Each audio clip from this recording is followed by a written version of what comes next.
Desde Lima vengo a Limachahuay, desde Lima vengo a Limachahuay, a bailar el mambo con mi cholita y a bailar el mambo con mi cholita y. Desde Lima vengo a Limachahuay, desde Lima vengo a Limachahuay, a bailar el mambo con mi cholita y a bailar el mambo con mi cholita y. Mambo, qué rico mambo, mambo de Machahuay, mambo, qué rico mambo, mambo de Machahuay. Mambo, qué rico mambo, mambo de Machahuay, mambo, qué rico mambo, mambo de Machahuay.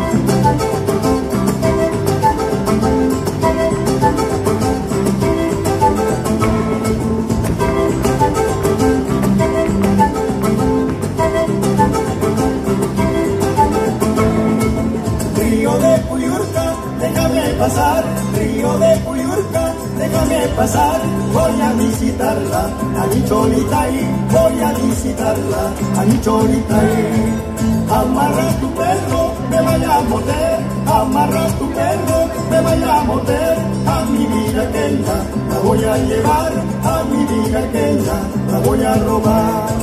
Mambo que rico de Machahuay, mambo que rico mambo, mambo de Machahuay.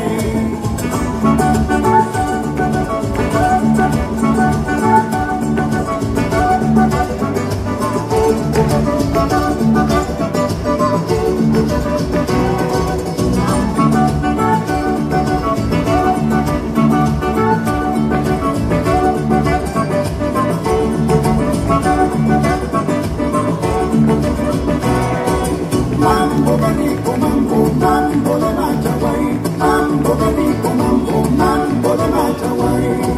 Mambo de rico mambo, mambo de Machahuay, mambo de rico mambo, mambo de Machahuay. Mambo de rico mambo, mambo de Machahuay, mambo de rico mambo, mambo de Machahuay.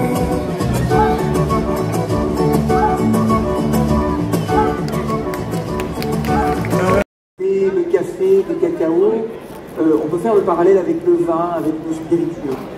Donc à la fois on peut utiliser ces préparations, ce thé, ce café, ce cacao en accompagnement dans la gastronomie, ce qu'on appelle le tea pairing, le café pairing, c'est-à-dire accompagner finalement comme une boisson, mais au-delà de ça, il peut être incorporé dans la gastronomie.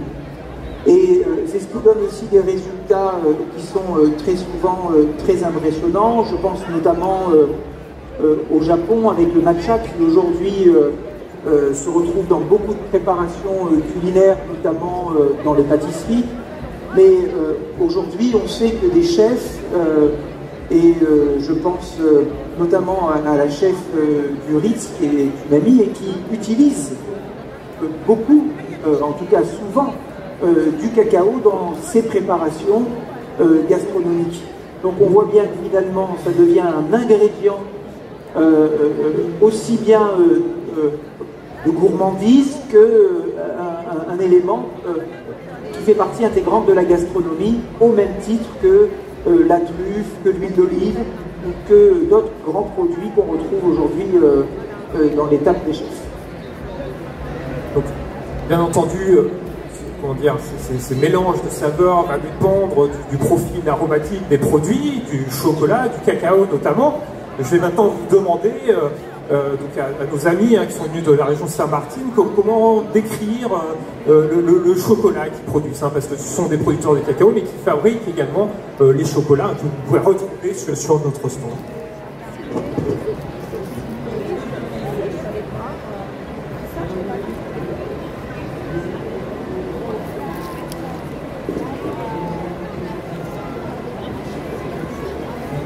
Bueno, el tipo de sabores de chocolate y los tipos de chocolates que tenemos en la región San Martín, sobre todo en la región a que yo represento, que es Mariscal Cáceres, y representando a la organización Aviseo, que es una organización que representa a las familias de la biosfera del Aviseo.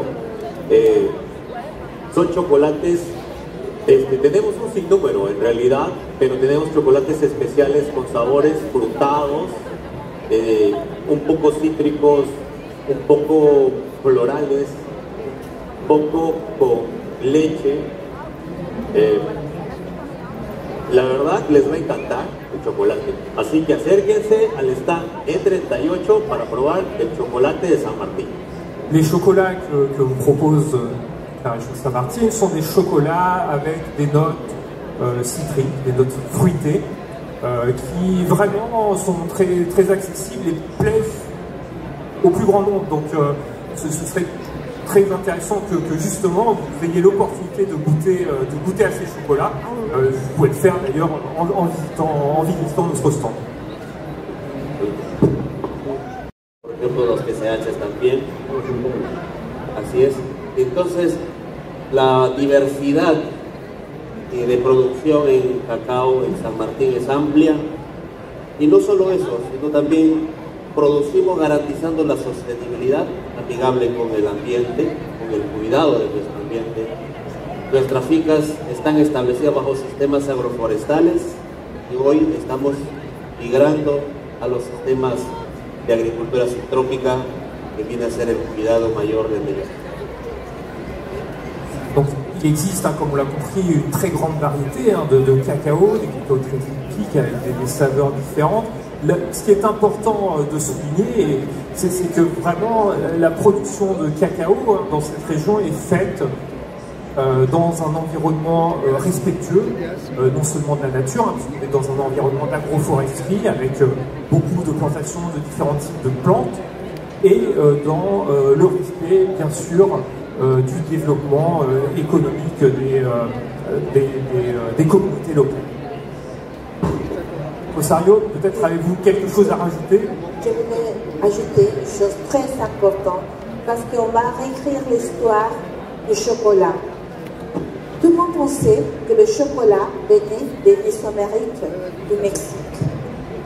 Il y a quelques années, nous avons commencé les vues archéologiques, et aujourd'hui, nous avons l'honneur de recevoir l'archéologue Quirino Rivera, péruvien, qui se déplace pour la première fois en France pour présenter devant une grande conférence pour nous faire découvrir que le cacao est né au Pérou, au bassin amazonien, au nord du Pérou, dans la région de Amazonas et Cajamarca, Jaén. C'est la culture des Chachapoyas, et c'est là où se trouve un tombeau en espiral qui s'appelle Monte Grande.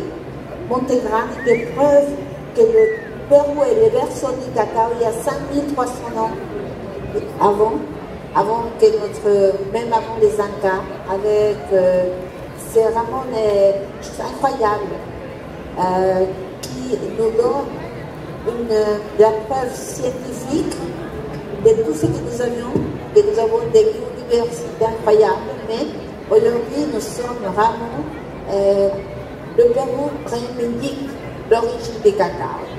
Et en France, on aime l'histoire. On aime pas seulement la traçabilité des produits, mais la traçabilité sociale et historique. Et je pense que c'est ça très intéressant pour nous, savoir que Avant que les Olmecs consommaient le cacao, c'était dans des terres du Pérou, en Jaén, à Cajamarca, qui étaient les premières graines de cacao dans les bijoux, les poteries qu'on a trouvées. On a découvert justement les signes de cacao avec une grande gouvernante à l'époque qui gouvernait les royaumes des Chachapoyas. Je pense que ça ajoute une chose, une richesse à toute notre histoire en tant que pays, une civilisation ancienne, non? Mais qui a donné au monde des produits comme la pomme de terre, les tomates, la quinoa et le cacao. Oui, donc dans ce sens, je vous invite à la conférence demain à 15h sur ce même espace. Je suis sûr que vous apprendrez beaucoup sur l'histoire du cacao. Pour terminer, donc, on vous a présenté un certain nombre de produits, de spécialités. Je suis sûr que vous êtes très intéressés pour pouvoir goûter à ces produits. Maintenant, Jérémy, toi qui connais bien le marché français, où est-ce qu'on peut trouver précisément du thé de spécialité, du café de spécialité, du cacao de spécialité en France? Alors, sur Paris, on peut effectivement trouver aujourd'hui, enfin depuis peu, l'offre existe depuis peu, mais notamment chez TNT, l'autre thé, les thés sur terre pour Lyon, on peut retrouver le parti du thé aussi, on peut retrouver ces thés de spécialité, tous très différents, de terroirs différents, et donc qui offrent un profil aromatique, on disait juste avant, qui offre à chaque fois des profils aromatiques très différents. Et de la même manière, vous avez